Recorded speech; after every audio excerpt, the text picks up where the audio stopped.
पर सरकार का दरबार एक उम्मीद की किरण है कि दुनिया में कोई है जो हमारे कष्टों को हरने वाला है, जो हमारी बिगड़ी को बनाने वाला है। आज ऐसे लाखों, हजारों नहीं, पिछले मेरे लगभग 22-25 साल का मेरा अपना खुद का अनुभव है। हजारों नहीं, ऐसे लाखों निसंतान दंपत्ति जो संतान के लिए तरस रहे थे, जिनके विवाह को 15 वर्ष हो गए, 20 वर्ष हो गए, 25 वर्ष हो गए, संतान नहीं हुई। तो आप कल्पना करें, क्या जिनके घर में संतान नहीं हुई तो वो दंपत्ति क्या ऐसे बैठा होगा?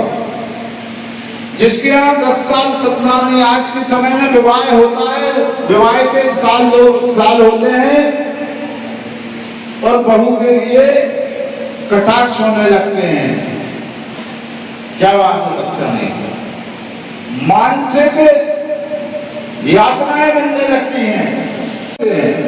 तो संतान के लिए क्या नहीं करता व्यक्ति? डॉक्टरों के पास जाता है, अपना इलाज कराता है दंपत्ति,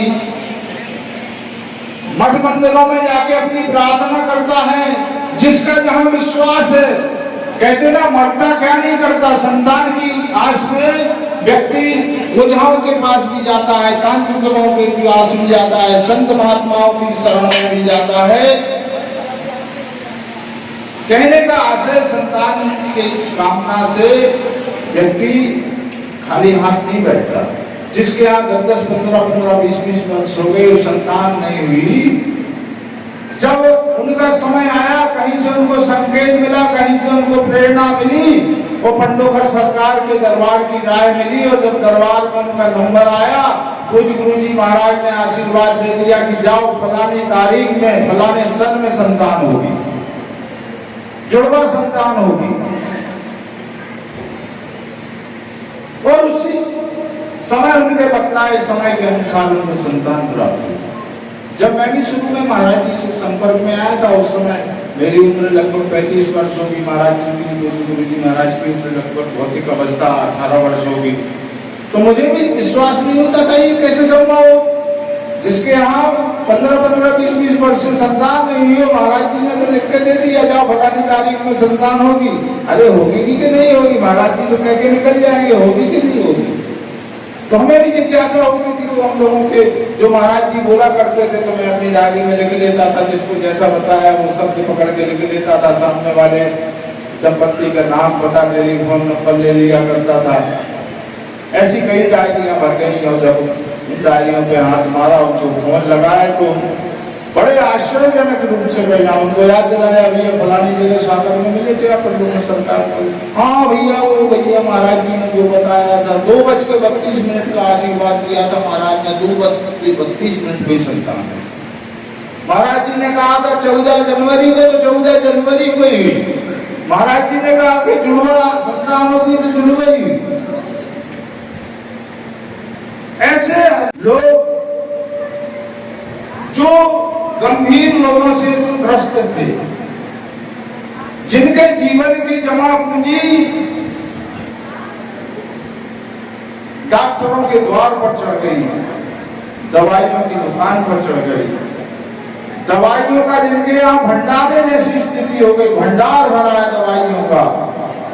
ऐसे रोगों से त्रस्त लोग, डॉक्टर इलाज तो कर रहे हैं, परंतु ये नहीं बतला पा रहे कि आपको क्या रोग है। और जब उनका समय आया, किसी ने उनको संकेत दिया,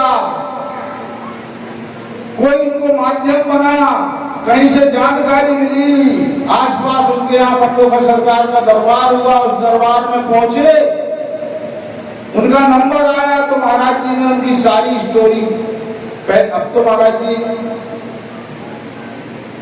फिर भी अच्छा पर्चा बना रहे हैं। एक समय अभी कुछ साल पहले लोगों ने देखा होगा, एक पेज के 16वें हिस्से में बनाया करते थे, और शुरू में तो रजिस्टर के पेज पे बना दिया करते थे, दोनों तरफ लिख दिया करते थे। तो महाराज जी, पूज्य महाराज जी उनको पूरी स्टोरी बता देते कि आप कितने वर्ष से परेशान है, आपने दवा कहाँ इलाज कराया, किन किन शहरों में कराया, डॉक्टर के नाम भी बतला दिया करते थे, लाखों रुपए खर्च कर दिया, ये भी बतला दिया करते थे। और महाराज जी ने उन्हें बता दिया कि आपको कोई रोग नहीं है, आपको प्रेत बाधा है, आपको भूत बाधा है, तो पितृ बाधा है।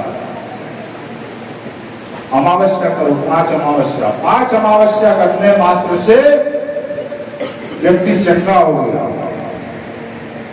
ऐसे एक नहीं, सैकड़ों नहीं, हजारों प्रसंग हैं। संतान के तो लाखों प्रसंग हैं। और मैं तो मानता हूं कि भारत की आबादी को बढ़ाने में कुछ हिस्सा तेंदुलकर सरकार का है, उनके आशीर्वाद से भी बढ़ रही है और बढ़ना जरूरी भी है। हम तो हमारे तो में उलझ के मत रह जाना, नहीं तो एक दिन आपको भी अपना। ऐसे लाखों शिक्षित युवक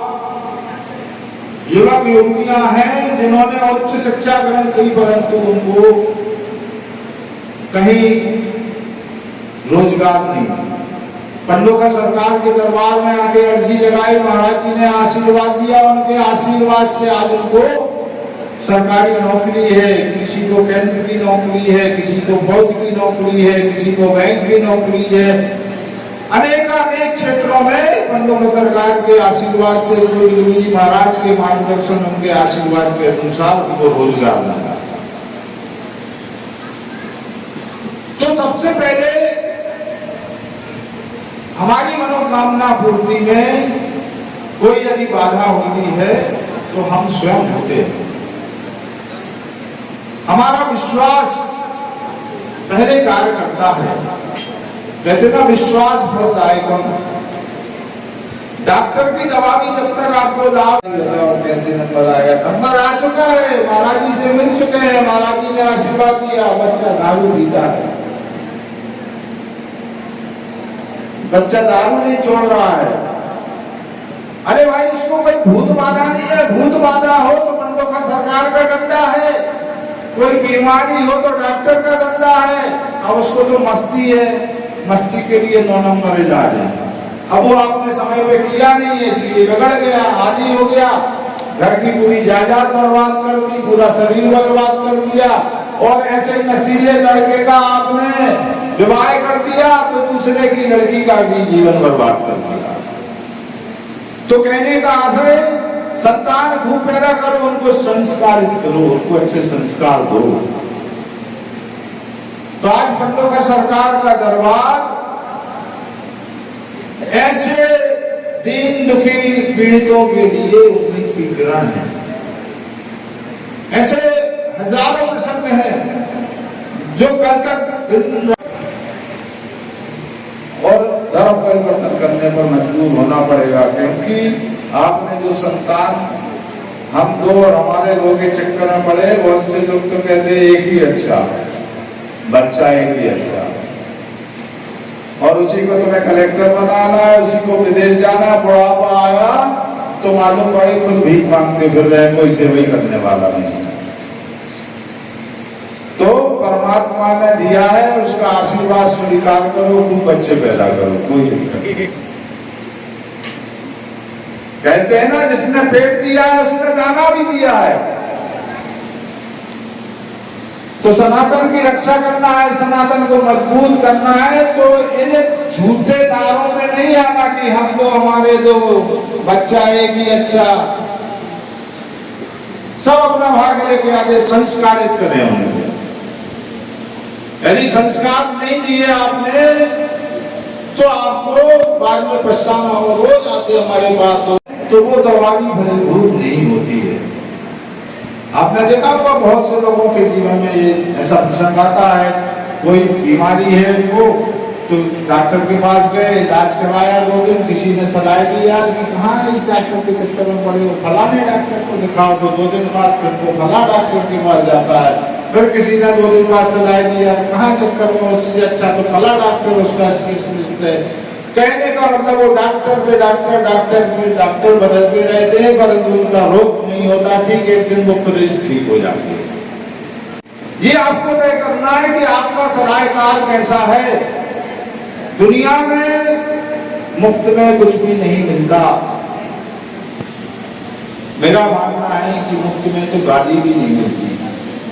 मतलब हम जब तक किसी को गाली नहीं देंगे, अपशब्द नहीं कहेंगे, प्रति उत्तर में बदले हुए तो हमको भी गाली नहीं देगा। यानी मुफ्त में गाली का भी आदान प्रदान नहीं हुआ।